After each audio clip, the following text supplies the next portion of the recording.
Hello and welcome to the first in our 2016 Virtual Summit, the very best from the 2015 Out and Equal Workplace Summit. Today's topic will be presentation skills for LGBTQ advocates. This is a broadcast audio call and it's going to run 75 minutes long.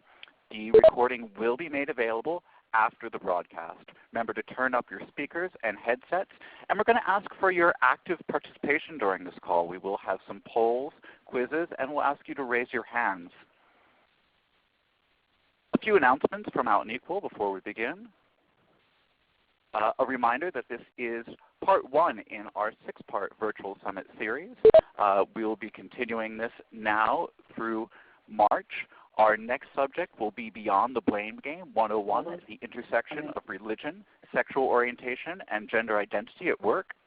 We will then cover the good, the bad, and the ugly, transitioning, and the critical importance of the ally.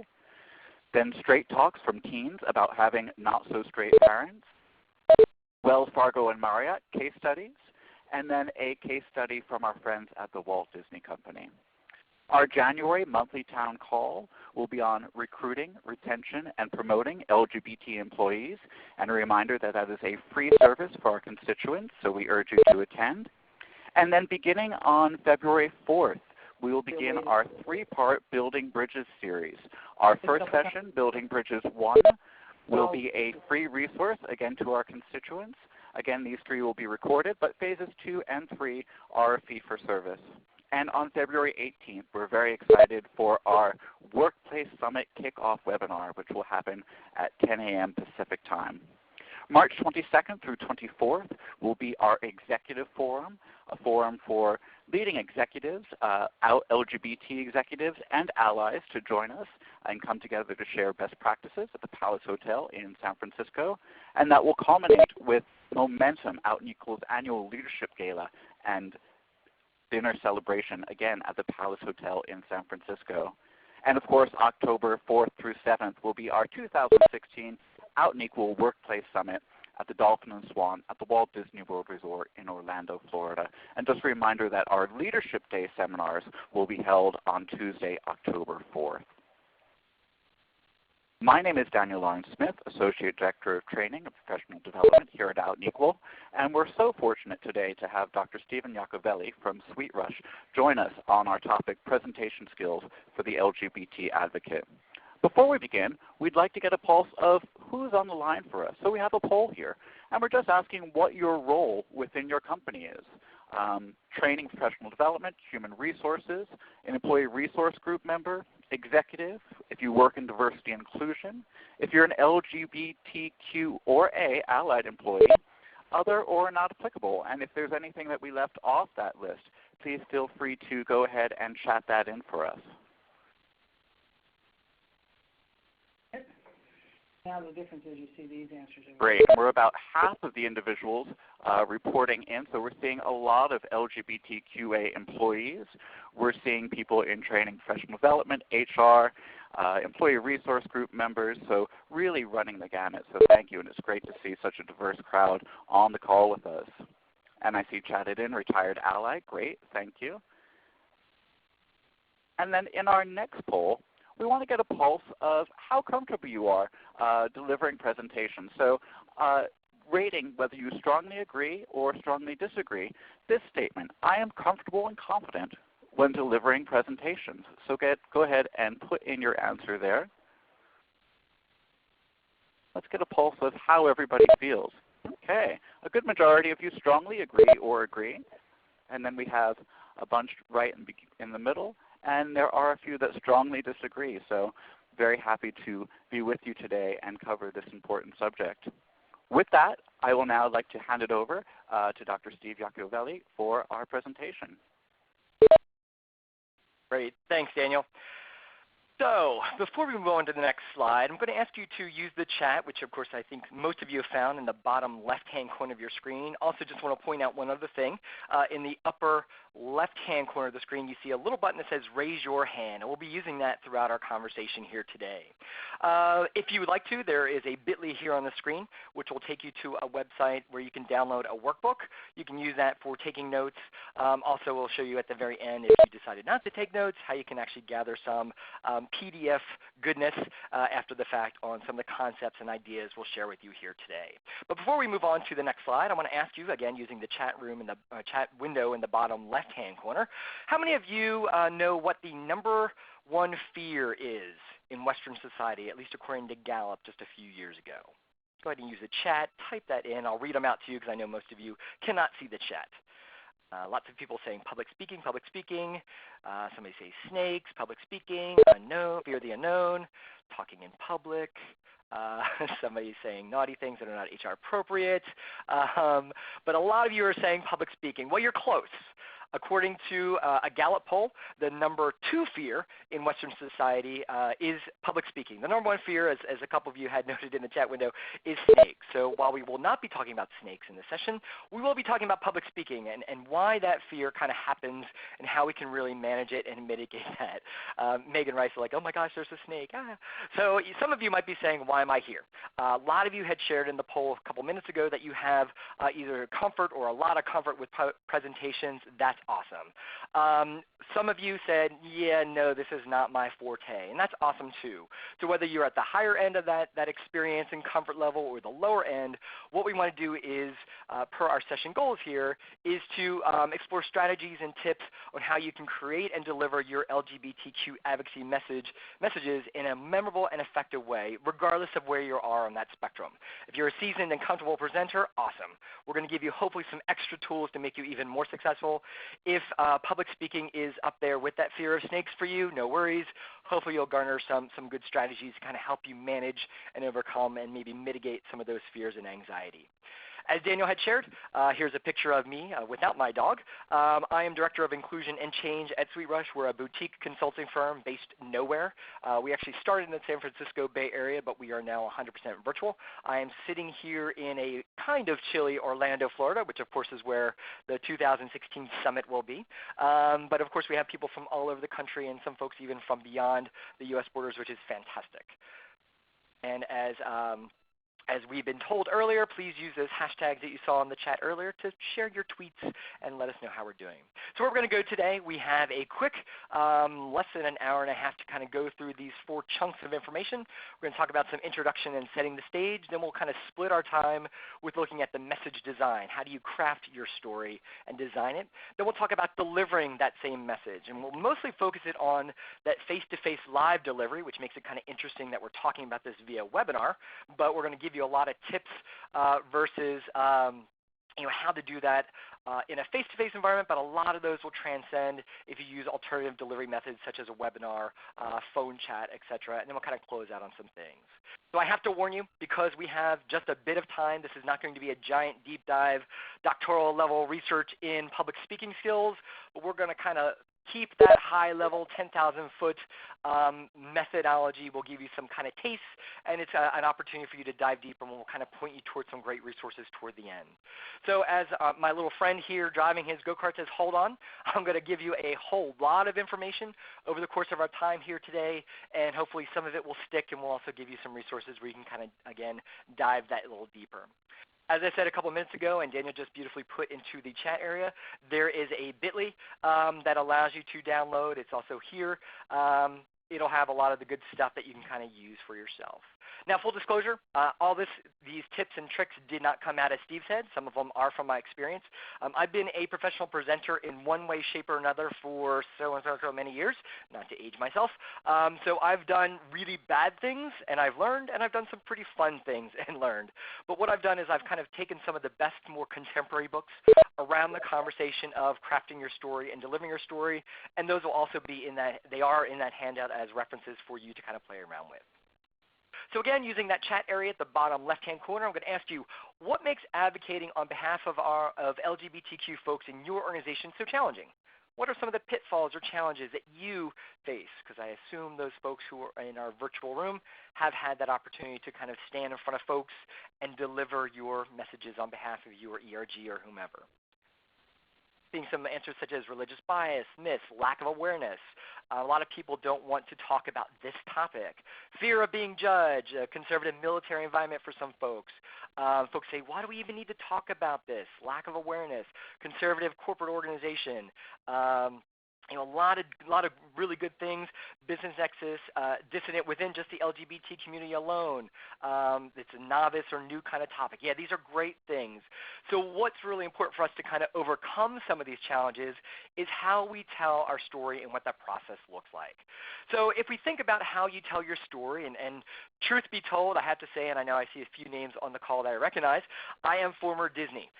So I think of things in that show. You can take the boy out of Disney, but you can't take the Disney out of the boy, so to speak.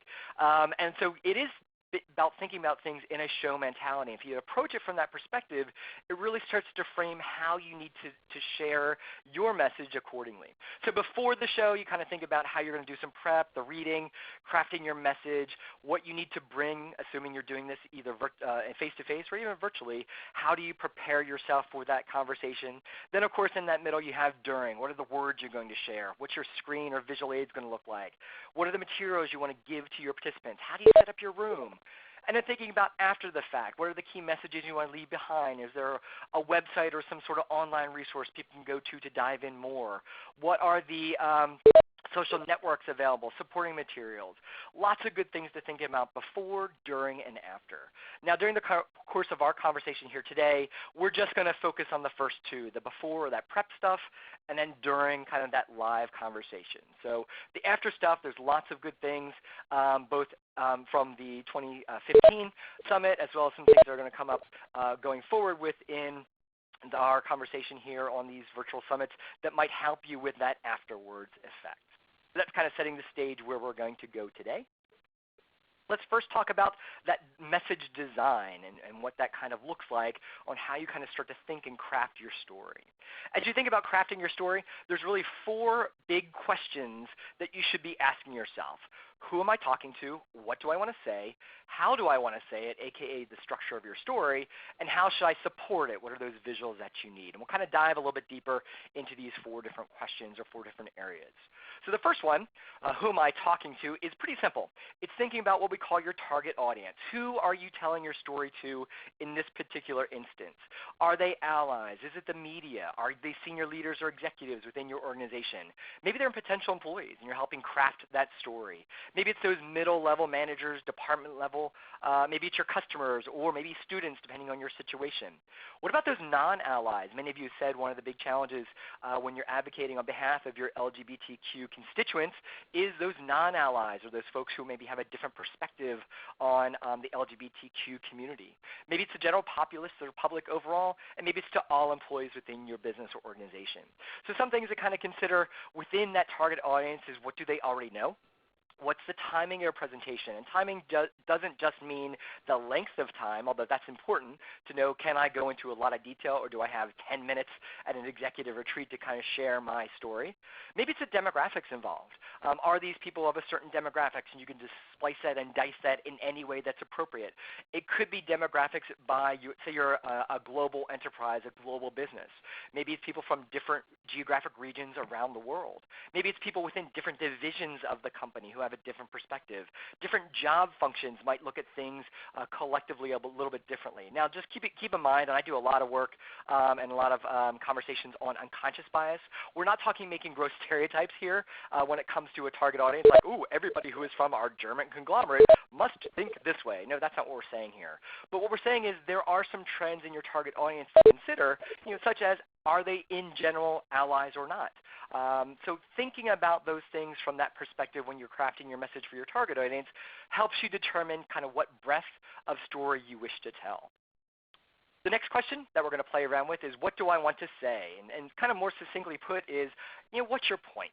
When you have these folks in this room, you have their attention on you, are you there to inform them of something? Are you there to persuade them to do something? Or are there to entertain them? And these are just the three main categories of when you're doing public speaking that things might fall into place. Now, I would venture a guess that in what we do when it comes to advocating on behalf of the LGBTQ community, we're probably not doing a whole lot of entertaining, but we are probably doing some informing and or persuading. So what we're trying to think about is, with those two in mind, what is the call to action that we might want to consider for our people who are listening to our story? What do we want them to do at the end of the day? After I leave this room or this virtual session or whatever, I really want these folks to do this. Maybe it's to know and be better informed about what we need as LGBTQ employees. Maybe it's to persuade them to instill a new business policy, something to that effect. So if you think about where you want to move your folks, an effective story moves people from, say, apathy to having interest in a topic, in this case, LGBTQ advocacy or equality in the workplace. Maybe it's getting people from a confused state to having clarity in what they need to know. Maybe it's having people move from being delayed in taking action to actually doing something. Maybe it's that they disagree with you to actually agreeing with your philosophy or your story. Could be from disproving to recommending, forgetting versus remembering, being more pessimistic in nature to moving them to be in a more optimistic state, skeptical versus hopeful, or maybe uncomfortable versus comfortable. So if you think about things in that perspective, even before you put virtual pen to virtual paper or however you're going to start your story, think about where you want to move these folks to. And also, I give a word of caution when you're crafting your story. Don't be greedy, meaning don't try to over-move people from one point to the next, knowing maybe, I have 10 minutes to get these executives to move from disagree to agree on something. Well, that might be a lofty goal. Maybe it's just to move them from going from uncomfortable to comfortable in this first communication go-around, and then think about the next time you move. Okay, yeah, now they're comfortable. Now I want to move them from comfortable to maybe doing something, etc. So the third question, as we think about the big four questions we want to think about, is how do I want to say? What's my story? And if you're familiar with storytelling, and there's a lot of fantastic books out there around the power of storytelling, whether it leads to leadership development, it leads to advocacy, whatever the case, there's some basic story flow that you might be familiar with. So if you think about it in 3 acts, which is kind of the quote-unquote, I'm using my bunny ears, you can't see me though, the basic story kind of falls into 3 acts. So you kind of start with that exposition. If anyone's seen the new Star Wars, it kind of falls into this with a couple more ups and downs, but it's the same kind of philosophy. So exposition, in this case, you're just kind of exploring the conversation or the story on the basics. Then there's some rising action that happens, some big kind of information. You gain momentum. You come to the climax of the story, and then you have the falling action and then denouement, or the ending at the end. So what does this look like in the real world? So aside from Star Wars, which we won't do for time, we'll do let's say I'm going to go to an executive resource within my business and ask for some funding. So our LGBTQ advocacy group, our ERG, needs some funding. So exposition might look like the problem. Well, executives, we really want to further reach out, do some marketing and outreach within our ERG. So the rising action might be, for example, here's a story that might share, in general, here's what we're finding people do and do not know based upon some data, some research, whatever. Climax is, for example, here is one story about an employee who didn't know of the employee benefits available to them when it comes to same-sex partnerships, even without marriage. What does that look like? So the falling action might look something like, well, in general, here's what we can do that's going to better not only the employee experience, but also think about what that looks like in general from an outward perspective. And then your call to action, executives, is to approve this budget by this time so that we can kind of go ahead and do the work that we need. So it's really thinking about the story and aligning that and how you want to tell that to your target audience that you have. There's a bunch of different ways that you can look at crafting your story. I know personally what I do is I use Post-it notes to say what are the key messages I want to do. I start putting them into place. and again, that way you can move them around. Some people use blank PowerPoints and start typing in. I honestly say please stay away from technology as long as you can from a creative perspective. I am a technologist by trade. My doctorate's in instructional technology, distance education. I'm a techie, awesome nerd as I wave around my iWatch looking at me with my iPad right next to me, all that fun stuff. However, I think technology can stifle the creative process sometimes. So if you can start your story analog, if you will, I personally, I'm not showing any data to support this, but I personally think that's a better way to start your storytelling than just to go right in, open up a blank PowerPoint document, and start typing into your blank template, if you will. Another thing to consider when you're crafting your stories is some of the concepts that are identified in a book called Switch by Chip and Dan Heath, the Heath brothers. If you're not familiar with this book, it is a fantastic book. You can get some summaries of it online if you wish. But the gist of this book, and again, I get no kickback, I've just found some amazing power, and I do a lot of change management consulting, and I use this book and the concepts in it a lot. So in their book, the Heath brothers talk about how humans are a combination of the rider and the elephant when it comes to times of change and trying to move from point A to point Z. So if you think about the rider sitting on top, as you see here, the rider in their analogy is the logical side of us. You know, this is the part of us as a human that really enjoys hearing about features and data, logic, case studies, exhibits. That really appeals to the rider in us. They say that there's also a part of us that's the elephant, which the elephant in us really responds to stories, suspense, metaphors, emotion, surprise. So they use the analogy that says, okay, let's pretend the elephant's going down the path, as you see it's kind of at the bottom there. And if you want to move the elephant to the left, the rider kind of pulls the reins, and logically speaking, the elephant would move left. But only if the elephant wants to move left. If that elephant wants to move right, guess what? You can pull all you want on your logical reins, says the rider, but according to the Heath brothers, the emotional side of us humans will trump any logic whatsoever, and that is so gorgeously true. So as you think about building your story, remember we are, according to this analogy, we are both the rider and the elephant. I've seen a lot of folks, especially when you're in the business world, you don't necessarily prescribe to the emotional impact of your story. You focus on the business case. Yes, you need to have that in there, of course, but don't underestimate the power of emotion when you're telling your story. It can be a hugely awesome ally in your court. So there's a book out there, and it's one of the ones I referenced earlier in my one slide that showed all the references, and it's called Resonate by Nancy Duarte. Fantastic book.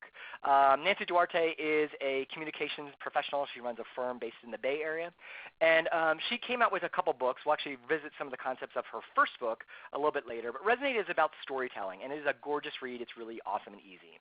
But she talks about when you are creating a story and telling a story, you really need to create what she calls star moments, or something they'll always remember. So she gives a bunch of examples. I'll just pull out a few here right now. The very first box over in the top left-hand corner, it's a little hard to see, but that's actually Steve Jobs. And it's actually the moment when Steve Jobs premiered the iPad. Oh, no, I'm sorry. No, it's not the iPad. It's the MacBook Air, the thinnest laptop that they had available. And he was telling a story to the, kind of the Big Apple conference, talking about, and he just was holding up one of those typical inner office envelopes that everyone has in their office lying around. He's saying, boy, sometimes it'd be really great if you had a computing device that could really, really be powerful, but really be compact, blah, blah, blah. So he's holding up this manila envelope, opens it up, and pulls out the MacBook Air. And so it gave that evocative visual to people like, oh my gosh, that's something I can relate to. And you fit a laptop in that tiny little envelope. How amazing. So using visuals to tell a story is pretty cool. The middle one there in the top row, Martin Luther King, of course, his I Have a Dream speech, which is just incredibly famous. But if you analyze the actual strategy and how he wrote that, he uses the term of repetition. And actually, Duarte analyzes it within her book and showing the highs and lows and how he keeps coming back and reinforcing that same message, I have a dream, I have a dream, I have a dream. Last one I'll just kind of point out is in the bottom right-hand corner is actually a picture. You can't tell by the back of his head, but that's actually Al Gore. And it's Al Gore in front of PowerPoint talking about global warming. And these are not the variables you would think that would win an Academy Award, but what Al Gore did was, one, he was beautifully passionate about his story, talking about global change, climate change. He also used some shocking statistics. So he used data, but he used it to evoke emotion. And then he also used PowerPoint, believe it or not, to tell his story in a visually provocative way.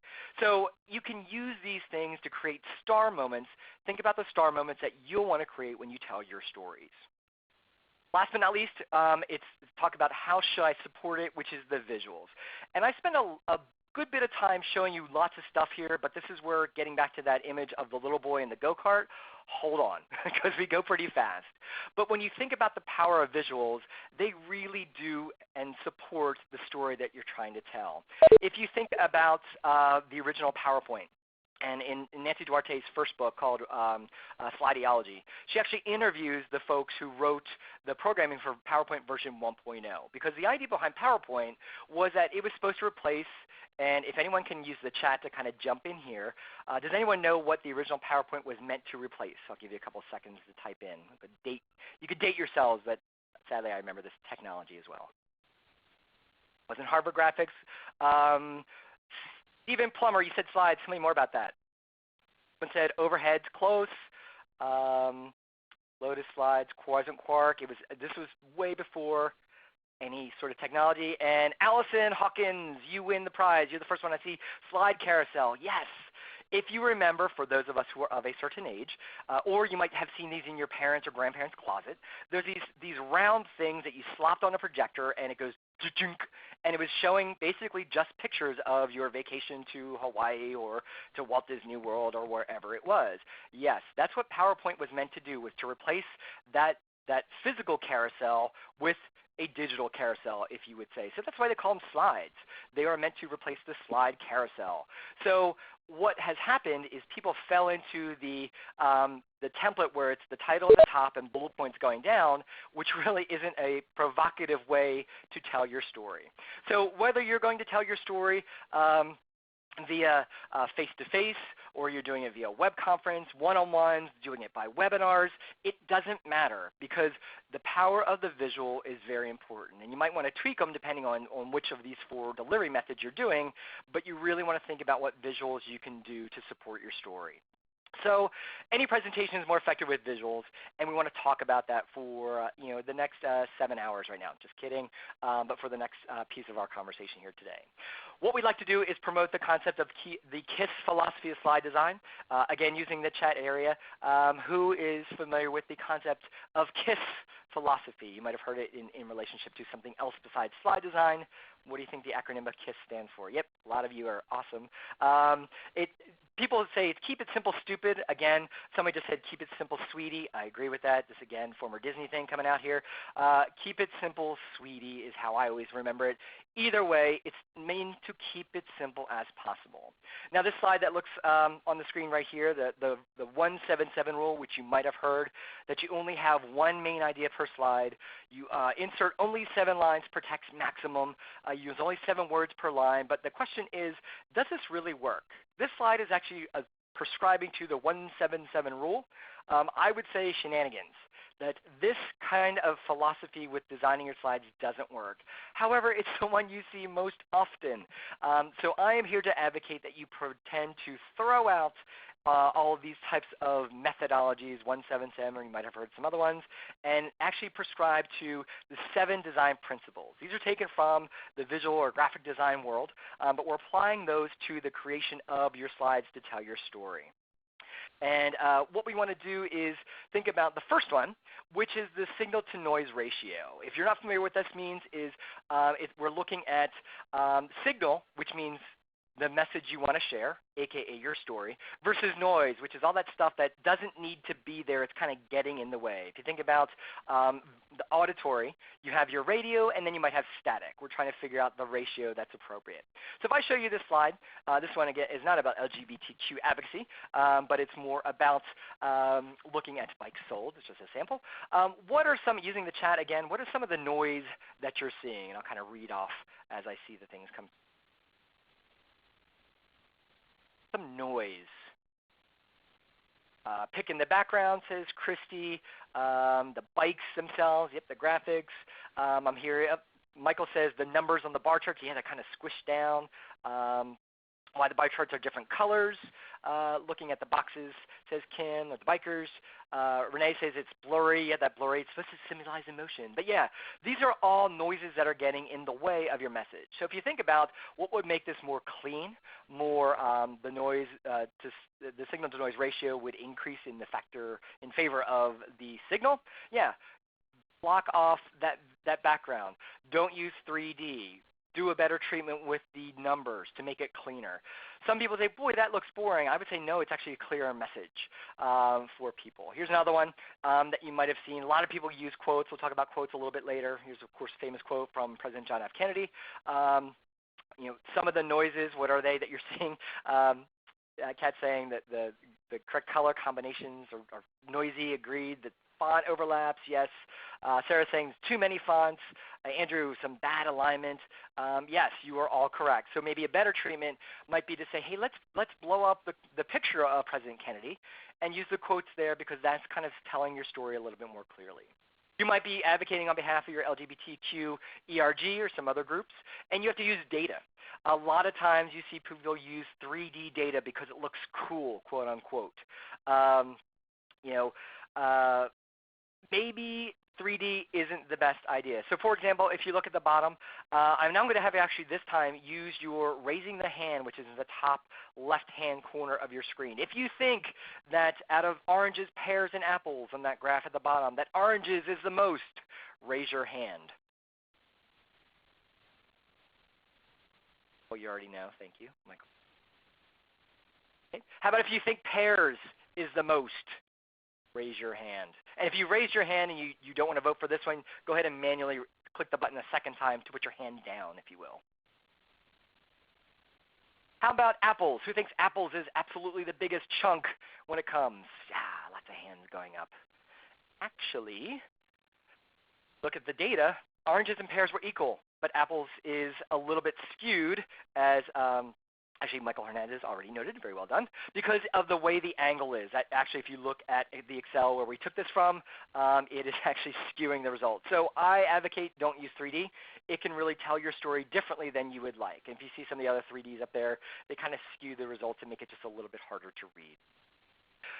Moving on to the next one, picture superiority. They say a picture's worth 1,000 words. Absolutely it is. So if I'm going to tell you, for example, I'm going to talk about a blog that's like sharks. You see images or slides like this quite a bit, not for the audience's benefit. It's typically for the presenter's benefit, because they're using their slides as a teleprompter. This is where you also see when people are delivering, they're turning their back to the audience because they're reading their slides. Yeah, don't do this.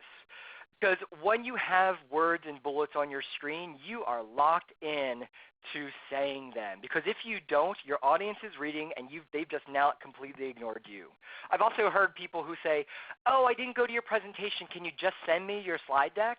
Well, if you've designed your slide deck well enough that it's really more of a backdrop, like slides are meant to be, and I said, hey, I spent 5 minutes talking about how sharks are like blogs.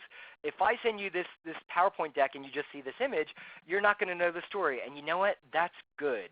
Because if you can get the gist of my story without me being there and through my notes or my PowerPoint, then why are you there in the first place?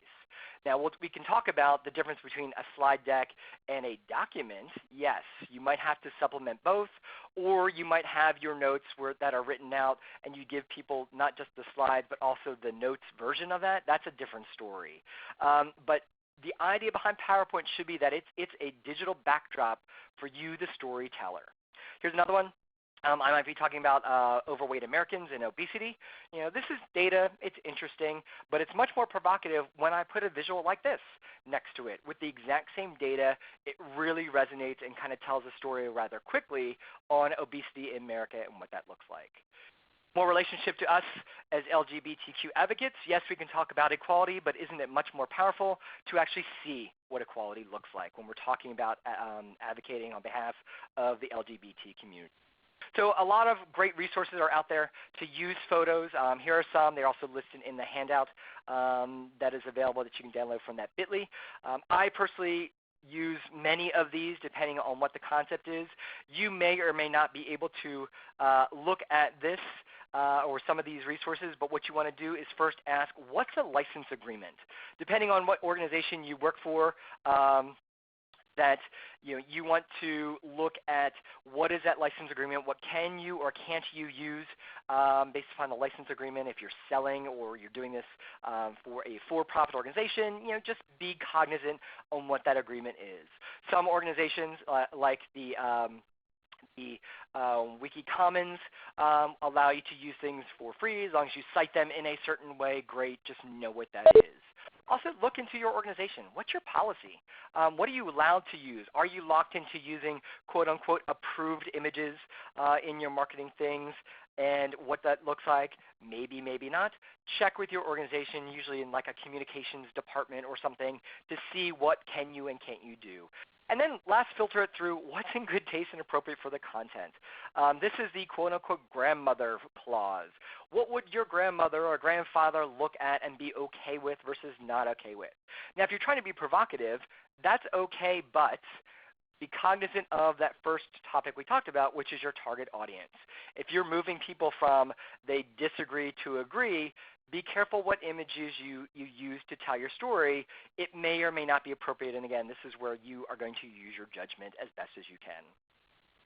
If you think about fonts absolutely, just like images, are visual characters, quote unquote, and they tell a story too.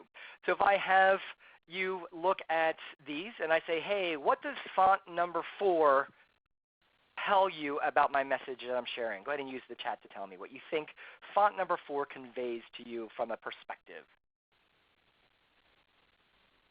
Brad says young. Sarah says lighthearted. Erica says a little bit immature. Some folks say childish, humor, casual. Yes, that's the impression that that font gives, which I'm not saying is right or wrong. It just depends on the message that you're sharing. I know I'm kind of a font nerd, so anything that has to do with fonts, my sister's always throwing on my Facebook page. But be careful what fonts you pick, because fonts have character. And so if I'm trying to be very business-like, I might want to choose a font that conveys a more business attitude or tone versus one that's a little bit more casual in nature. So just be aware of that. Earlier, showed you a quote from JFK. Why would you use quotations? Go ahead again in the chat area. Why would you use quotes?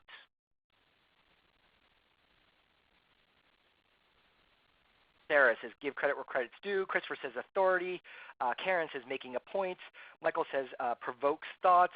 Dan says, memorable. Yes, all good reasons to use quotes. So use quotes. I personally like to find a picture of the person who's saying the quote if you can. With the internet, that's usually not terribly hard to do, but quotes give you some instant credibility. They give credit where credit's due, but they allow you to kind of gain a little bit of instant panache and also allow to tell the story from not your perspective, but hey, look, here's somebody else who's saying something to support my message as well. So use that if you can. And leverage that to your advantage. Next area we want to talk about is empty space, or sometimes called white space, leveraging that to tell your story to make a clarity of message. So if I'm looking here and I'm talking about eating when you should eat. It's the early part of the year. People are trying to maybe look a little bit more healthy. So if we want to say only eat only until you're 80% full. It's actually a Japanese philosophy. So the use of white space around that, even though there's a little bit of texture in the back, the main images are kind of put to certain areas of the slide. Same with this one, just lay it out a different way. Leverage that white space to really bring focus to the message that you're trying to share. So this one, kind of an example talking about work-life balance. The image looks kind of squishy. It's kind of tiny, and it's squished down in the middle there. So why are we limited to that when we can blow up the beauty of that symbol and talk about what work-life balance is, allows us to do? What we've been doing in these several screens is what's called the rule of thirds. So what we're doing is we're mentally, and actually in PowerPoint you can actually have grid lines fall into your slides, but what we're doing is we're thinking about the balance, or how we're using visual images to weigh down and not weigh down what we're trying to say. So the rule of thirds, it can say that I'm going to use the bottom port to kind of weigh down my images. Maybe I'm going to use the left or right side of my slide. It might be that I'm going to use it kind of going down that middle. It might be wrong. I'm going to balance things out. This one actually looks a bit phallic, so I'll keep moving. But really looking at how we lay out our slides in a visually appealing way really helps resonate and give clarity to our message. So if I go back to that slide with the obesity, you see that the weight of, no pun intended, of the image is on the right, and then we've balanced out some of the other things throughout the remaining 3 areas and the 2/3 to the left of the image. Also kind of need to talk about when you have humans or clip art of people on your slides. They're very powerful to have those human images come into play. But be careful, because when you have humans, the people are naturally drawn, even though these aren't quote-unquote live humans, we do tend to look where their eyes are and follow their line of vision. So in this case, our 2 employees here are looking at our title, The Impact of LGBTQ Advocacy, and the bottom line, is it a help or hindrance?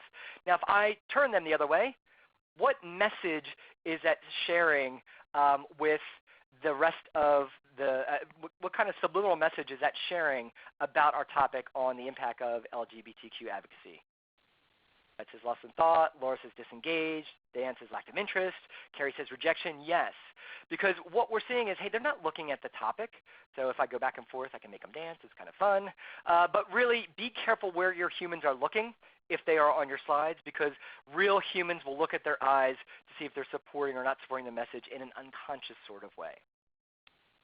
Moving on to our last 4, and if you are familiar with graphic design and graphic design philosophy, these are what they call the big 4 in visual communication: contrast, repetition, alignment, and proximity. By show of hand, is anyone here in the room a graphic designer or has a graphics background, is a photographer, kind of has that visual eye? Raise your hand, please. At the upper left-hand corner is how you can raise your hand.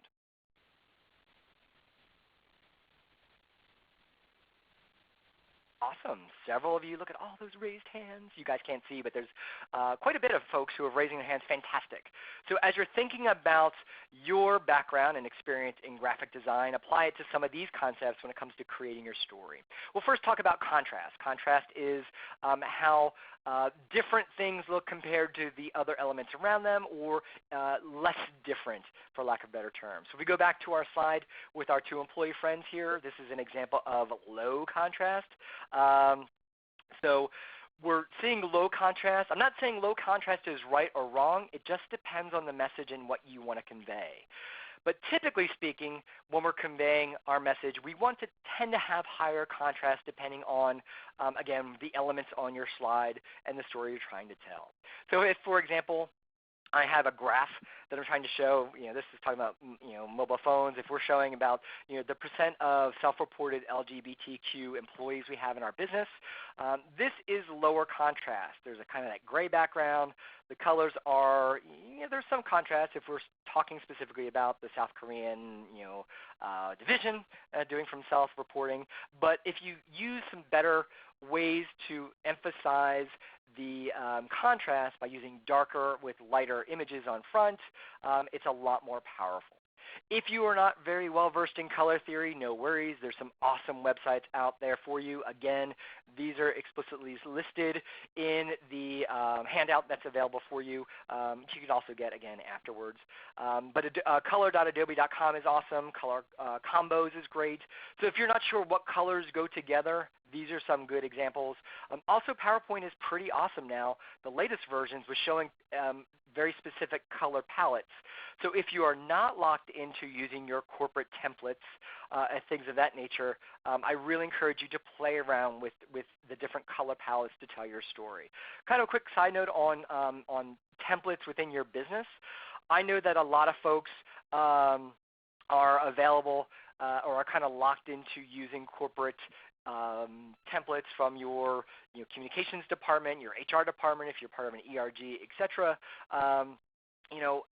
See if you could push those boundaries. What I found is, having been both internal and external consultant to organizations, when you are forced to use one of blank number of templates, your story tends to look like everyone else's story because they've seen that visualization of the story before. They've seen that corporate template. You have the logo in the bottom, right, left, top, bottom, wherever. That's boring. and it looks like the other ones. Your job when you're telling your story is to make it memorable, not just through the story that you're telling verbally, but also through the images that you're conveying to support your story. So if you have to beg for forgiveness and ask for permission kind of mentality, I'm not advocating that you do that, but I am saying that if you are locked into using a template, find a way, if you can, to get away from that because it allows your story to stand out a little bit more. There was a really awesome note that Suzanne said. She said, colorblind website to test images, yes. That's another great point when we talk about color. If you are concerned about maybe having colors, reds and greens are very hard to differentiate for a big chunk of both the male and the female population. A little bit less for females, decent size for males. I forget the exact percentages. I think for males it's something like 5 or 7%. There are websites out there to kind of help you see, can somebody with maybe that kind of disability or have ability to see the differences in the contrast that you're trying to convey. Great. Thank you for sharing that, Suzanne Scrosso. Next is repetition. Repetition is one of my favorite. As a very, very amateur photographer, I love repetition as a way to tell a story. But in this example of me telling my story, what are some examples of repetition that you might have seen within this presentation? I'll allow you to use the chat to see if you can identify some of those. Crayons, the fonts, yes, these are true. The backgrounds, the 7 principles, Andrew, very good. I used some of the same graphics before, yes. And these are all very, very, very accurate. So they are very on purpose. Even though we haven't gone to it for a while, there is kind of the main, the chunks, the main part of my presentation. There's 4 of them, and we keep going back to them. In this section, we're talking about the 4 sub-questions or sub areas, and then even further down when we're talking about that last question, we're saying the 7 principles and we keep going back to that. Yes, that is on purpose because it helps you understand where we're telling our story, and it's repetition for a reason, to help me know where we're going in the story. You might be able to use that as well to your advantage. The last 2, to kind of keep rounding off this section, is we kind of use them together, is what's called alignment and proximity. Alignment meaning where it's aligned in our space, in this case on a slide, and proximity, how close items are to each other. So let's say I had this standard slide where I'm going to talk about an employee satisfaction survey I just did on behalf of our LGBT ERG. In this case, it's Phyllis Gonzalez with Harvey Corp. And so, this is a typical slide. Everything's kind of aligned in the middle. We have our logo kind of set off to the right-hand side. But, we could play around with this a little bit with using proximity, adding a little bit of emphasis, playing around with some of the emphasis using colors, so grays versus blacks to kind of make our title stand out. Maybe it's using things, again, with the proximity idea. Instead of it being distributed evenly, we kind of squish or group our title closer together. We move some of that extra data over to the right-hand side, and we say, oh, remember that concept of contrast? Let's maybe add a darker element to the background, play around a little bit with the colors. So still our same corporate logo, but it looks a little bit different than what we saw here versus here. Just applying some of those basic concepts of proximity, alignment, and contrast as well. To kind of close out this section, great quote by Paul Arden, author of a lot of advertising books. The more strikingly visual your presentation is, the more people will remember it. And more importantly, they will remember you. And that's really important. When we're trying to advocate on behalf of the LGBT community within our respective workplaces, we want people to remember our story. And one of the best ways to have your story remembered by your target audience is through the visuals that you have. I am a big proponent to say, have that one idea, no bullets. There's an asterisk on that because sometimes you do need a few bullets, but make your bullets creative. Don't just use the PowerPoint template with the title at the top and the 7 bullets going down. And last but not least, another reference book, Presentation Zen by Garth Reynolds, is where some of these images came from. So if you saw like, hey, these aren't all applicable to the LGBTQ advocacy, yes, of course, but they drove home the same points. And I just kind of like the Pac-Man and doesn't look like Pac-Man graph because I thought it was cute. So with that, any questions or thoughts, feel free to use those, and we will kind of add those too. I'm actually going to jump into some of the questions that are here. So a couple things about the actual Orlando conference. So we'll kind of get to that at the end there, Michael. Thank you for that. We will kind of take a look at that. Jessica asked a really interesting question. Is it okay to use different fonts or different slides? When we talk about that repetition, I think you need to kind of keep it to the same font family within reason. You notice I tend to use about 3 different, very distinct different fonts in my presentations. I have the main font that I use. A lot of times that's for like titles. I might have a font that complements that one, but might look slightly different for kind of smaller points. And then I might use fonts if I want to pull out some things, like to point things in one direction. I use what's called a handwriting font. It looks like it's handwritten, but it's really not. So that might be one way to kind of look at some variety, but it still keeps some consistency. I've seen presentations where every slide is a different font. I would recommend not doing that because it sends even if it's a subconscious message, that your presentation isn't and your story isn't cohesive in the way you're telling it. So we have a question here. When you have a lot of images, for example, to show what you have done in the year, how can you arrange the pictures and not tend to have a lot of information on one side? Yes. So I think what I would do if you have a ton of images from, say, events that you did that you want to showcase, pick the ones that are most representative and make sure that the images you select are representative of the demographics that are both in the audience and were at the events. So for example, I am a giant proponent of looking at my presentations and looking for the diversity in those slides. And I do that kind of on behalf of SweetRush whenever we're doing presentations for conferences and stuff. I will look at this presentation and be like, white dude, white dude, white dude, white dude, white dude. And they're like, what?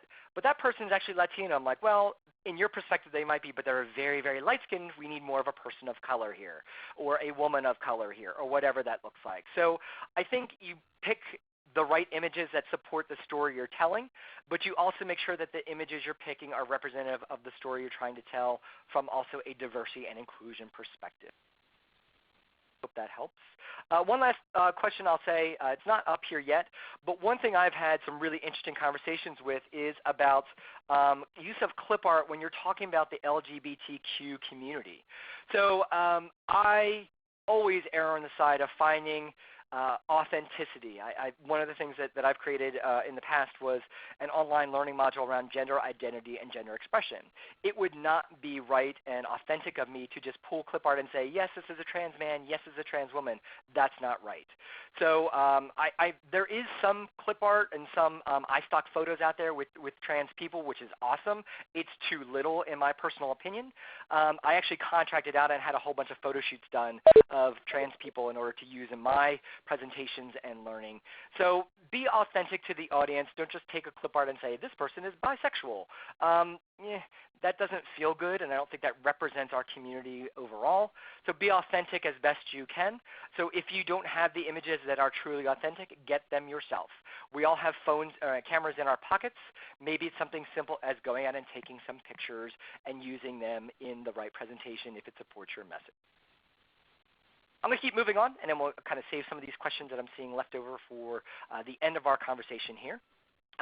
Let's talk about delivering your message. Now, what's interesting about this is we are doing this via webinar, so you are not seeing my hand gestures. You're not seeing me. I'm actually standing right now. I do that on purpose whenever I do webinars. You can't see my eye contact, but we're going to talk about these things and also how to combat them if you are not in a face-to-face delivery system. So let's talk about fear first. Why do we have this fear of giving presentations? Why is it the number 2 fear in Western society? Well, it all has to do with this person or this guy. Maybe not him specifically, but if you are of a certain age, as I am a Gen Xer, this is Captain Caveman, and Captain Caveman is representing our cave selves. Back in the day, our cave ancestors were in their cave just kind of hanging out, and all of a sudden a big, giant, fluffy, saber-toothed thing walked into the front of their cave. So they had 2 options. They could either do what we affectionately know as fight or flight. They either could put up their dukes, get out their stick or whatever their club is and fight off this furry thing with big snaggly teeth, or they could say, where's that back door that we made, and let's hightail it out of here and do the flight syndrome. Well, flash forward to today. All of us in the corporate world, in the 21st century, in the world, we are still wired with this fight or flight mentality. But in this case, when we are faced with times of fear and anxiety, we do one of the two things. We fight or flight. We may not physically do it, but our bodies biologically react to fighting, which means all of my blood, oxygen, energy is going to my extremities like I would be fighting, or it's flight. All of my blood, oxygen, energy is going toward my feet to get that ready for fleeing, if you will. So what that means is, depending on who we are in the situation, and I've yet to see any research that says, oh, if you are this type of person, you will always have your nervous energy go here. I haven't seen anything around that. I could be wrong. Regardless, when you see people in a face-to-face delivery situation either start doing nervous habits with their feet or nervous habits with their hands, it's because they are reacting, biologically speaking, to that fight or flight mentality. And if we think about this from our audience perspective, we are sending messages through our body or signals to our body. When we are giving our eye gestures, our eye contact, our gestures, our movement around our area of the stage, quote unquote, that could be at a table, that could be in front of the room, whatever that looks like. How we're holding our body. It could be how we're using our voice, such as the volume, the tone, the range, or the pace that we're using. And it could be specifically the words we pick, the pauses that we use, how we structure our sentences, what that looks like. These are ways that we convey our story to our target audience, or they are signals, if you will. So the perception that our audience is receiving is their reality. Now, it may not be the message you want to send, and that's kind of the interesting part about all this. So if I think about this stuff, you're really breaking it into three different channels: the visual, the vocal, and the verbal. And this is based upon a communications theorist, Dr. Albert Mehrabian. Now, I will go on the record as saying that there is some people who refute Mehrabian's philosophy. I have seen some really awesome research recently on how this may or may not be working. However, I think it tells a good story on what this looks like when it comes to communicating today, and I think it just grounds some framework. So take Mehrabian with a grain of salt, especially because it was done in 1984, but I still think there's some really good nuggets of wisdom that we can kind of play around with. And I just want to quickly acknowledge, Mark Christman says freezing too is another free response. Yes, that came out I think only about 15 years ago. They really started exploring that, and basically freezing means you do nothing. You just stand there and you don't even react, which is not as common as we would like to think, but yes, I will acknowledge that that is another reaction when it comes to our K-person selves for what it looks like when we are in that fear state. Let's go ahead and talk about Mehrabian's message channel. These are not divided to scale. According to Mehrabian's research, he says when we are doing the delivering our message in a live studio audience, if you will, what percent of our message is delivered through the visual, which means if you turn off all the volume, you don't listen to the words, our audience is receiving blank percent of our message through their eyes only. See a couple percentages being listed in the chat. I will actually tell you 55%, according to Mehrabian's research. That means over half of your story is being told by what people are seeing. Now that includes your eye contact, your gestures, how you're moving. Your visuals fall into this category as well. So 55% of your story is being told here. So that's really interesting just to stop there and think.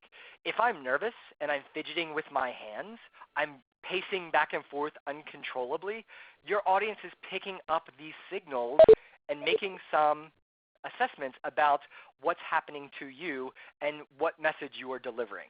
If you are seen as being very nervous, pacing back and forth, then someone might perceive that as being unprepared, you're scared, you're not supportive, or don't believe in your message. They can perceive a lot of different messages from that signal you're sending. Mehrabian says, according to his research, 38% of the story is being transferred through the vocal channel, or what you're doing with your voice. So that has to do with your pitch, your tone, your rate of speech. So if I'm saying, hello, I'm really excited to be here and talk about my ERG and what we did this year, said some awesome words, but there's a message being sent through that vocal channel that maybe I'm not so excited, maybe I'm not so engaged, maybe I really wasn't as jazzed about what we accomplished with our ERG as I would like to think. And if you're already awesome at math and trying to figure out the last percent, it's 7%, according to Morabian's research, of what we are communicating is through our verbal or the words we pick. Now, that's not to undermine that saying, oh, I don't have to think about the words I pick. It doesn't matter. No, that's not true. Morabian says that, when you pick the words, be really specific about the words you pick and use that to your advantage, because that's very important, but so is the vocal and the visual channel. Now, again, this isn't drawn to scale, and some refute Morabian's philosophy, but I think even if you don't look at the percentages, it really is interesting to think about what is it that we're conveying outside of the slides behind us, or whatever other visuals you have there, or the verbal. A lot of people say, oh, but I said the right thing. Yeah, but how you said it might really matter and make an impact. So if I think about this from a how do we manage these different areas, it comes to yet again another 7 ways to manage that fear. We'll kind of quickly go through these, but there are ways to manage that fear when you are actually in the face-to-face scenario. However, I would argue that very many of these can apply to you when you are in a teleconference or you're delivering something via webinar as well. You just might not have the visual channel as much as you would like on you, which means that you have to really make up for it both in the vocal channel as well as being very, very specific on the visuals that you're using to tell your story. So smiling, this is pretty self-explanatory, but you can really hear it in the voice. So I'm going to ask you, we're going to do very quickly an example. I'm going to read a sentence, and you're going to tell me, by show of hands, raising the hand, if A is when I'm using my smile to tell a story, or B is when I'm using my smile to tell my story. So here it goes. I'm really happy here to talk about how great our ERG was in 2015 in accomplishing our goals. I'm here to tell you that I'm really excited about how our ERG accomplished our goals in 2015. So with that being said, when did I smile? Was it the first one, A? Raise your hand if you think it was then.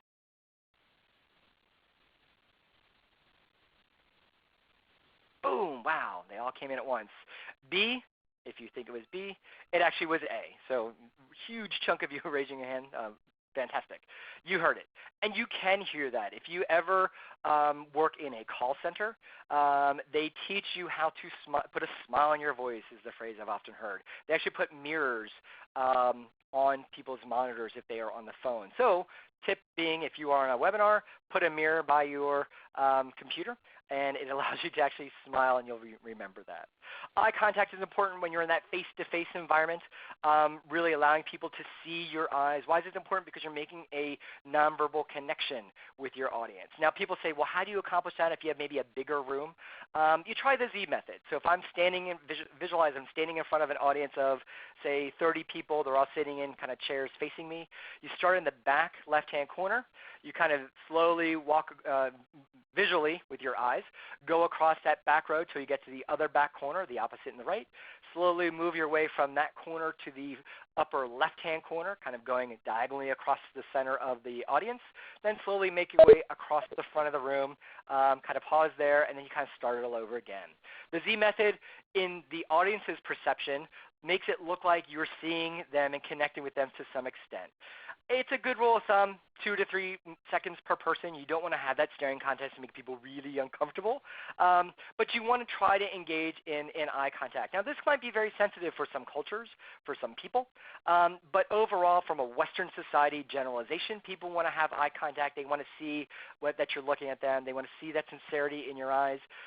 Eye contact is a really great way to not just minimize the fear in you, but you're starting to make those nonverbal connections with people, and you're starting to read the audience as well to see where they are at when you're telling your story. Muscle tense and release.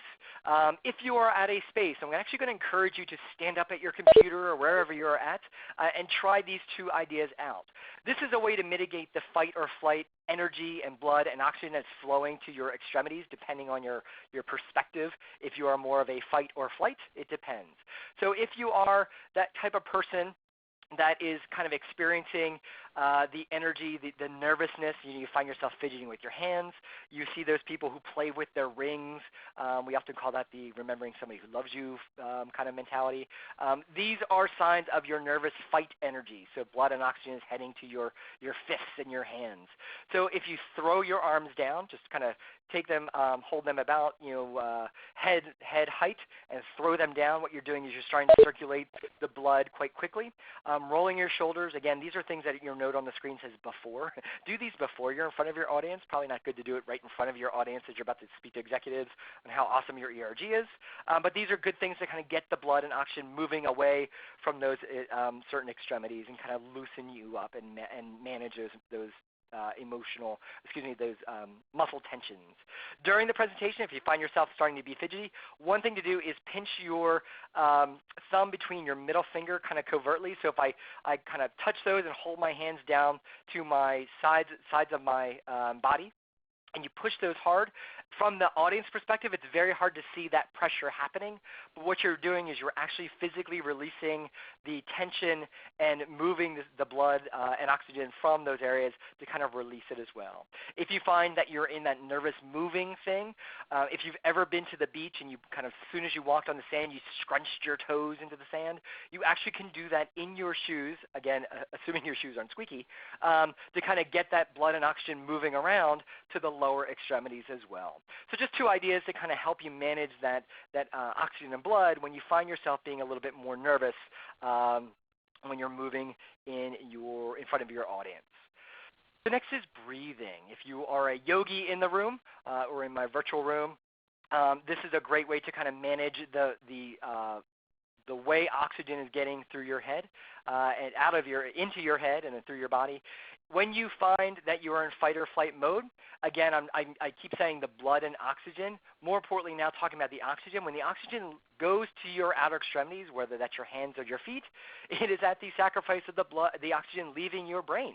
And so that's why you have people who have been extremely well-versed in whatever topic it is that they're sharing, and they get in front of an audience, they get very nervous, their blood and oxygen goes to the extremities for fight or flight, and they sit there and look at you like, what was I going to say? They don't remember because the oxygen is left, and when you have less oxygen to the brain, it's harder for you to think and focus.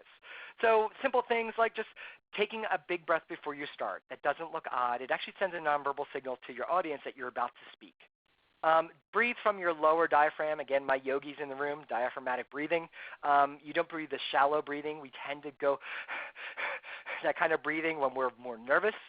Pull the oxygen down into the lower part of your lungs toward your abdomen. This not only lowers your blood pressure, it slows down your heart rate, and it allows you to think. Also, you hear people, when they are nervous, use a lot of filler words, ums and ahs. I will be the one to say that one or two in your conversation is not terrible. It's a way that shows that you're spontaneously speaking. You're kind of not doing this from a pre-recorded script. One or two is not distracting. However, if you're using the ums and ahs as a way to filler and think, that means you're not getting enough oxygen to your head. So maybe use it and take a pause, take a breath, and then go ahead and kind of finish your thought. It allows you to kind of think as well. The next is pretty self-explanatory, positive self-talk. There's lots of fun, tongue-in-cheek examples of this when you look at, like Stuart Smalley from Saturday Night Live years ago. If you're a 30 Rock fan, you might have seen an episode where the executive, Jack, was going to give a speech, and he was in the bathroom giving himself pep talk. Of course, his mic was on, and you hear his pep talk. It's made to be funny in some instances, but if you look at the data and the research, positive self-talk is extremely powerful when it comes to any sort of performance, whether you're an athlete or you're public speaking and sharing your story about your ERG or LGBTQ advocacy within your workplace. So think about and envision how well you're going to do this. I'm going to knock it out of the park. I'm really going to be in control and answer the questions. If I don't know an answer to their questions, I will find it out and handle it with grace. Find the right words that are going to help you be at ease to really help you think about what you want the experience to look like, because that self-fulfilling Pygmalion prophecy is definitely going to come true. Neutral body stance. This is one that's not often talked about, but I think it's really fascinating when we talk about Morabian's visual perception of the story that we're telling through that visual channel. And I'll use an example with my friend Sylvia here. We have Sylvia in 3 different stances. So as we think about the 7 ways we manage fear, we're talking about Sylvia's body stance. I'm going to ask you to say, what is the style, what is Sylvia's body language saying? Let's say when we look at number 1, using the chat area, what do you think Sylvia's non-verbally saying with that stance? So Kathy's saying closed, Sarah's saying closed as well, Keith says mad, she's angry, defensive. Araya says closed off. Maggie says you stink. Yes, these are all the perceptions that you are receiving by Sylvia standing here. Now, Sylvia might be saying, you know what, and I do this a lot, being I'm a Floridian. I might get somewhere and I stand like that, and I'm like, I'm just cold. So that's not my intent to share with you that I'm, as somebody says, she's angry, I'm angry, closed off, frustrated, not supportive. It might just be I'm cold and I'm just holding myself here because I'm chilly. But again, perception's reality, but that's not necessarily what Sylvia intended to do. So I'm going to jump us, just for the sake of time, to number 3. What is Sylvia conveying in stance number 3? Peter says, I'm always cold and look like that in meetings. I totally agree on this. Michael says, hit me, baby. She's confident, says Carrie. Brad says she's open. Charles says she's confident. Yes, these are all correct. And the stance that Sylvia has here is what we call the neutral body stance. Let's kind of dissect this for a few moments. In the neutral body stance, and if you want to, you can play along at home and stand up at your desk. She's standing erect, but not like stiff. She's just kind of standing erect, and she's relaxed. That is conveying confidence, or that's the intent. Her hands are relaxed at the side of her body. This allows her to not only just like gesture when she needs to, but it also doesn't show any sort of message either for or against the story that she's saying. She's not using her nervous energy. She might gesture naturally once or twice from this position, but then she'll return her hands to this neutral body stance. Sylvia's feet are typically feet width apart. Sometimes one foot is at one angle. Sometimes they're facing straight forward, but they're at shoulder width apart. Now, if you are doing this at home and you stand like this, it initially feels awkward, and that's true. However, if you try to play around with this after a while, it really does become very comfortable. I find myself standing in my local Publix, if you're from the South, that's our grocery store, or one of our grocery store chains, and I stand in neutral body stance just out of curiosity, because actually it is very comfortable. It's very neutral. So find a way that you get comfortable in this body stance, because it doesn't, quote unquote, tip the hat of your emotions. It's very neutral in tone. So with that in mind, the last one we want to talk about is, actually before we go on, Carrie says, question, is it okay to hold hands behind back, almost military but relaxed? And with that and any other stance or body position that Carrie mentions, or anyone else, I would say it depends on what message you're trying to convey. If I'm trying to convey a thought of authority and I'm going to stand with my hands behind my back, that might be my intention. However, if I do that, people might say, oh my gosh, you look arrogant. Again, people's perception is their reality. It may not be your intent. So I say with any of these both gestures as well as your body stance, your eye contact, doing it with purpose is the key. If I want to convey that I'm being casual, I might on purpose put my hand in one of my pockets. I do that very purposely. So people in the audience might feel that I'm more relaxed. But if I put my hand in my pocket just because I'm really nervous, that's different, and that could send a different message. I have honestly stood up in front of groups, and if I'm in that Sylvia stance 1 where I'm cold, and I put my hands here, I say, you know what?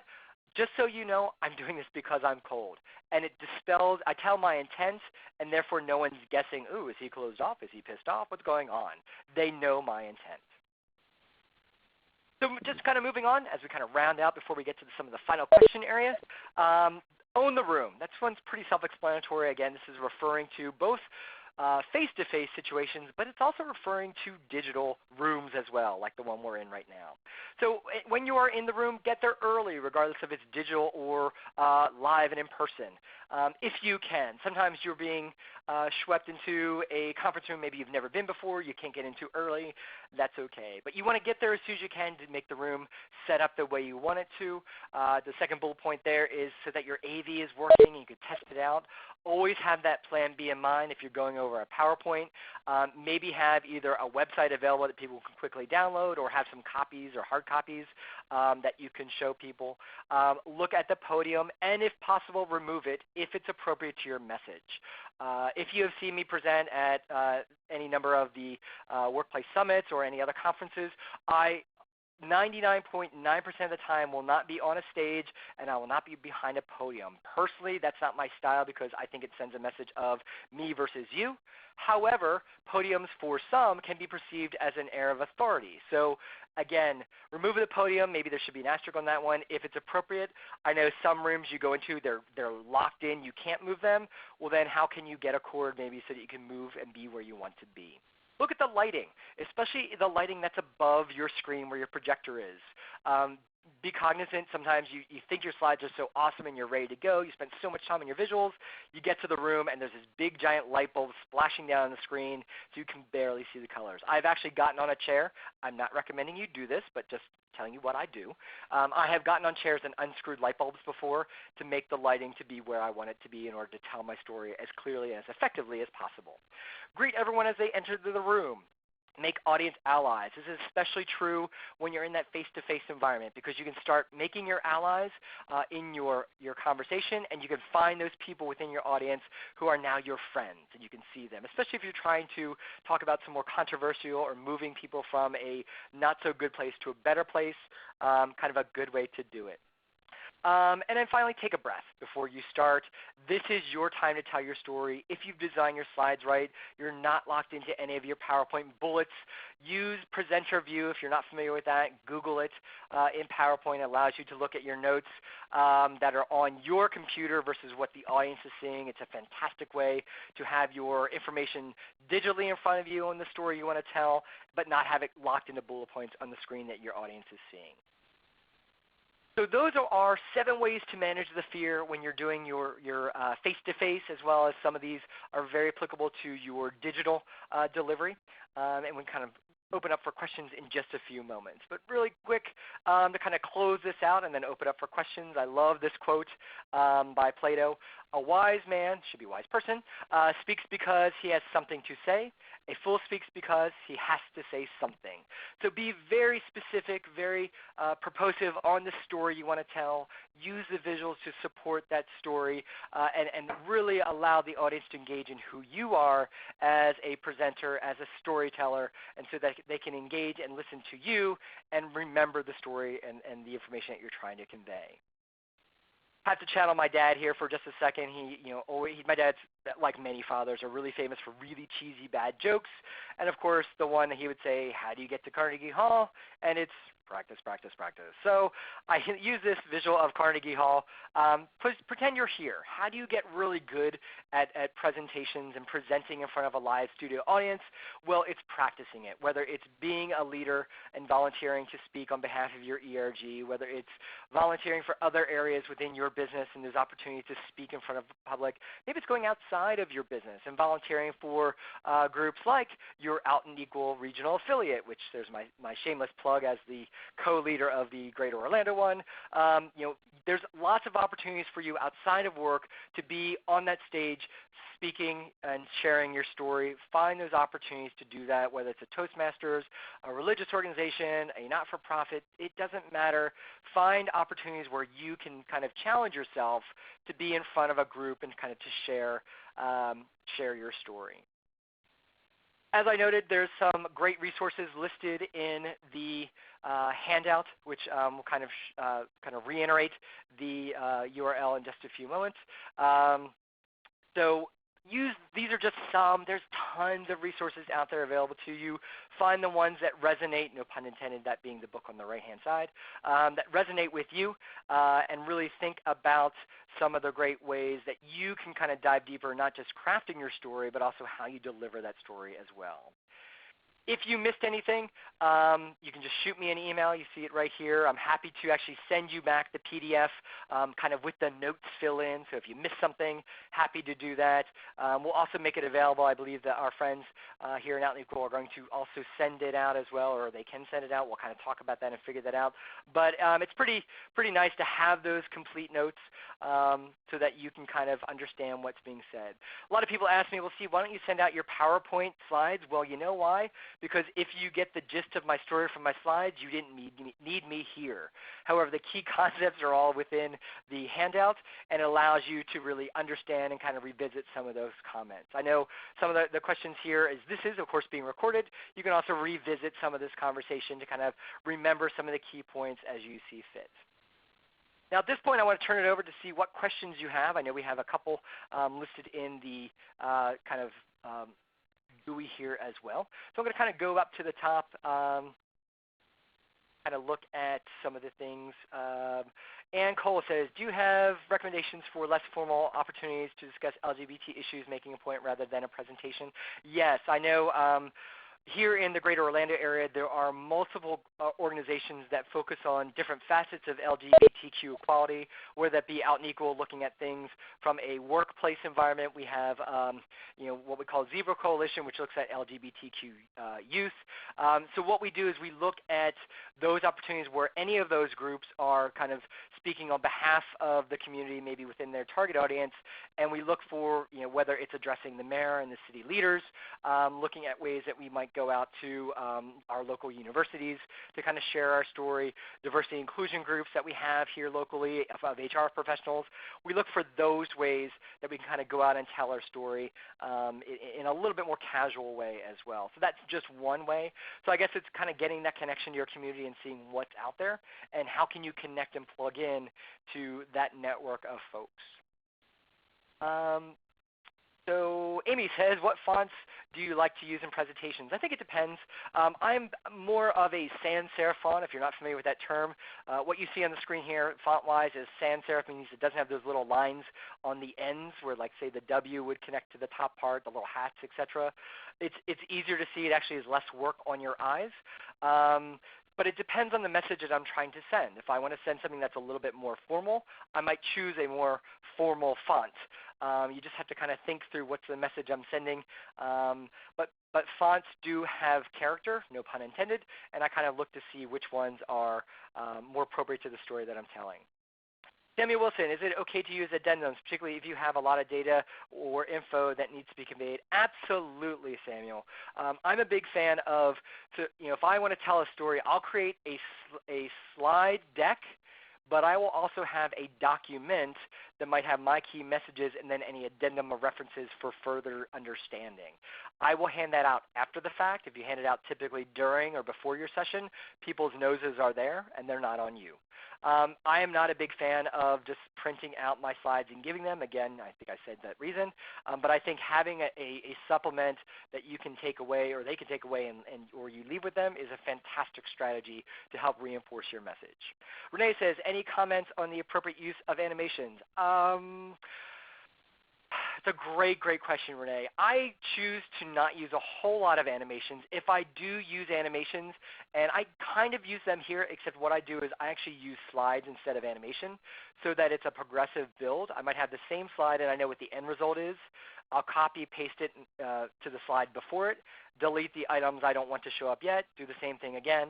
The only slide animation I might use on a slide when I'm doing live face-to-face is a fade because I think it's very professional looking, it's subtle. If you use speedy Animations, that can actually irritate some people depending on their abilities from a visual perspective. I say use animation very, very, very limitedly, only when it reinforces and tells your story correctly. Brian says, are the slides you're presenting designed in PowerPoint or just software like Illustrator or InDesign? Just curious because they look better than what is typically done in PowerPoint. 100% PowerPoint. You're seeing here. This is all clip art. Yes, I kind of go against my own rule with the upper right-hand corner is the SweetRush logo. We use that, but it's very subtle, and so I'm okay with that. Everything else is I just use the slide layout of blank so that I have some autonomy. So this is 100% PowerPoint. I did convert them to PNG files. If you're not familiar with that, it's a save as in PowerPoint. And then I put them into another slide deck. I do that because that preserves the visuals, especially when you're doing webinars. That's a whole other conversation from a visual perspective, but it kind of keeps things preserved the way I want to, but everything was created in PowerPoint originally, including the workbook that you can download as well. That actually was designed in PowerPoint too. Michelle says, what do you convey if you move your hands a lot when you talk? I think it just depends. I am part Italian, so we gesticulate quite a lot, and you couldn't see it from where you're sitting today, but as I stand at my desk, I do a lot of gestures. Gestures can sometimes convey passion, especially when they're very purposive. Gestures can also be used to convey this or that. I can use my right hand and say, this is what it is, and I say, but gesture with my left hand, this is what that is. And so now you've just what's called anchored my concept into those two areas using my two gestures. But if you find your gestures are because you're nervous, that's a different story because people will pick up on that. But if you're gesticulating for a reason, that's okay too. Erica says, podiums, what if you are speaking from notes, either have facts and figures you need to present and don't have it all memorized? Great question. If you are using notes, can you use them outside the podium? Can you hold them on note cards without your hands shaking because you're nervous? That's a big dead giveaway. When you hold paper and you're nervous in your hands, you can see it quite more readily than just normal. Can you use that same data or gather that same data in your presenter notes as you're using presenter view in PowerPoint? That might be the case. Can you just say, hey, I'm going to look here because I want to get the data right, and now you look down and read from your piece of paper? That's completely fine, especially when you're using notes, because but you're acknowledging that, hey, I'm going to read this because I want to make sure I'm accurate for you, audience members. Gorgeous. That's totally fine to do. Amanda says, thoughts on Prezi? Great question. If you're not familiar with Prezi, Prezi is a different delivery tool on par with PowerPoint. What it allows you to do, though, is to zoom in and out, kind of do some builds and such. Frankly, I don't use Prezi because I think the movements in and out can be very disruptive to some members of the audience, again, depending on their visual abilities. I do have some friends who have some propensity for seizures, and they actually have warned me about being in a Prezi presentation and getting almost like seasick. You know, I just think, like with any tool, it depends how you use it. I just don't use Prezi because I like the power of PowerPoint. If PowerPoint is used well, it can be extremely useful and very, very flexible to tell your story. You might not know it, but I skipped some slides because with PowerPoint in this view using ReadyTalk, as well as in presenter view, you have the thumbnails at the bottom. So I had that opportunity to jump around, and Prezi gives you that opportunity too as well. So I just think it's how you want to tell your story, but just be cognizant of what's the message you're sending. If you're diving deeper and deeper and deeper and deeper in your Prezi, that might not feel really good too. So if there's any other questions, comments, concerns, please feel free to shoot them in the last few moments as we kind of round out our time here today. Otherwise, here's my contact information. Thank you so much, and I'm going to turn it back over to Daniel, I guess, to wrap up a few last-minute things. Great. Steve, thank you so much for your time today and sharing all of that very valuable information. A lot of great questions and participation from all of you out there, and I'd like to thank each and every one of you for your time with us here today. Just a reminder, once again, that our Out and Equal Workplace Summit will be in Orlando, Florida, October 4th through 7th, with our Leadership Day seminars on Tuesday, October 4th. So we hope to see each and every one of you there. As Steve said, that's his hometown, so hopefully you'll get a chance to meet him in person as well. And again, thank you so much for your time today. There will be a brief survey at the end of this call, and we're interested in your feedback. We want to know what you thought of the call and if there's any way we can make it better. Our next virtual summit will be Beyond the Blame Game 101, the intersection of religion, sexual orientation, and gender identity at work. Again, for more information on Out and Equal, or if you'd like to find out information about training with Out and Equal, please visit us online at www.outandequal.org. Have a great day, and thank you all so much.